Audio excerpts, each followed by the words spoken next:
हमारे इस चैनल मैथिली गंगा को लाल बटन दबाकर सब्सक्राइब करें व घंटी के निशान का बटन दबाएं ताकि सभी नए वीडियो आप तक तुरंत पहुंचे बिल्कुल मुफ्त।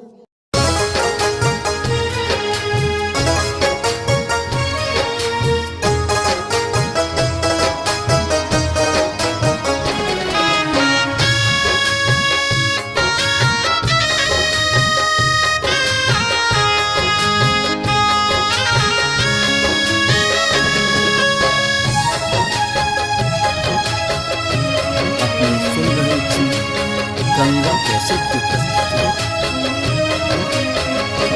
वक्त के ओ चिड़ैया ने कहियो रुकल, हम पागल बनल रहलो पाछा पड़ल। चार पैसा कमाई हम एलो शहर, गाम हमरा बहुत याद आवत रहल। गाम हमरा बहुत याद आवत रहल। वक्त के ओ चिड़ैया ने कहियो रुकल, हम पागल बनल रहलो पाछा पड़ल।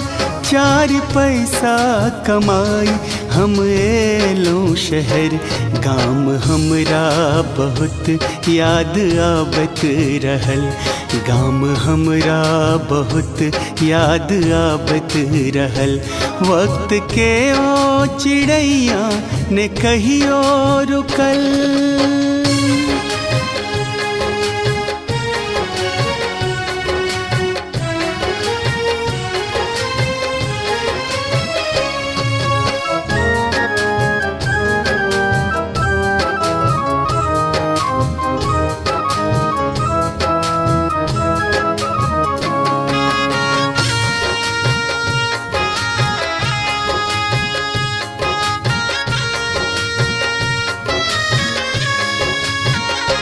पाठशाला सघुरी जे आबै छेलो घर, अपना कोरा बैसा का खुआबै छल माँ।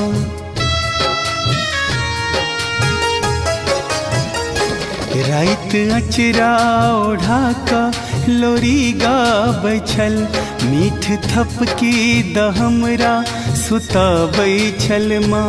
याद का पलटीस उठे हृदय, दर्द दिल के सगर रात जगबत रहल।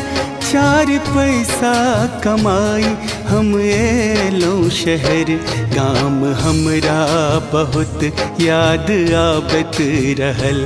गाम हमरा बहुत याद आवत रहल। वक्त के ओ चिड़ैया ने कहियो रुकल।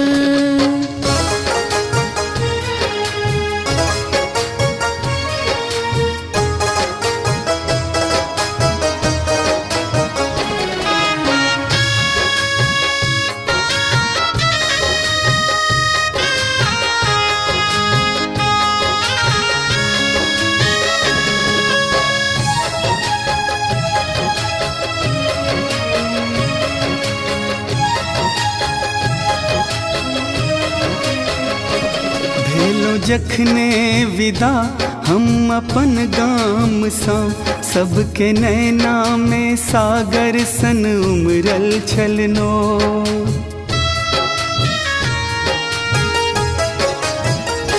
कियो माने मनोती जे हम खुश रही, कियो दिया जराबे मंदिर साँझ भोर। एक दिन बउआ बन के बड़ पैग आदमी, ई है सपना सबक मोन लगबत रहल।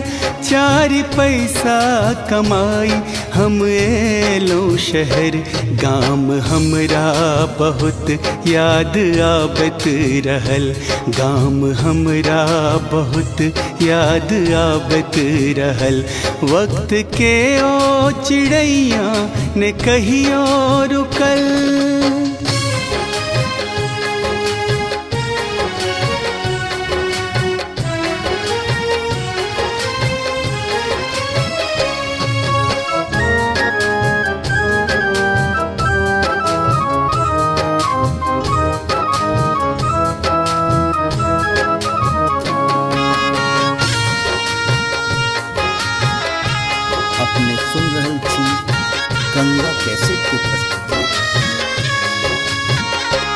माँ जखन फोन कर बस अतबे कहे राधे घर चलिया तोरा हमरे कसम।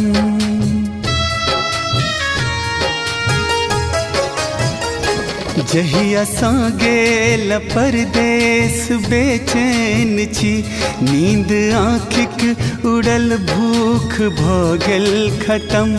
कतबो चाही जे हम नई कानी अता, तैयो माँ के बिरह हमरा कनबत रहल। 4 पैसा कमाई हम एलौं शहर, गाम हमरा बहुत याद आबत रहल। गाम हमरा बहुत याद आबत रहल। वक्त के ओ चिड़ैया न कहियो रुकल, हम पागल बनल रहलौं पाछा पड़ल। 4 पैसा कमाई हम एलौं शहर, गाम हमरा बहुत याद आबत रहल। गाम हमरा बहुत याद आबत रहल। गाम हमरा बहुत याद आबत रहल। हमारे इस चैनल मैथिली गंगा को लाल बटन दबाकर सब्सक्राइब करें व घंटी के निशान का बटन दबाएं ताकि सभी नए वीडियो आप तक तुरंत पहुंचे बिल्कुल मुफ्त।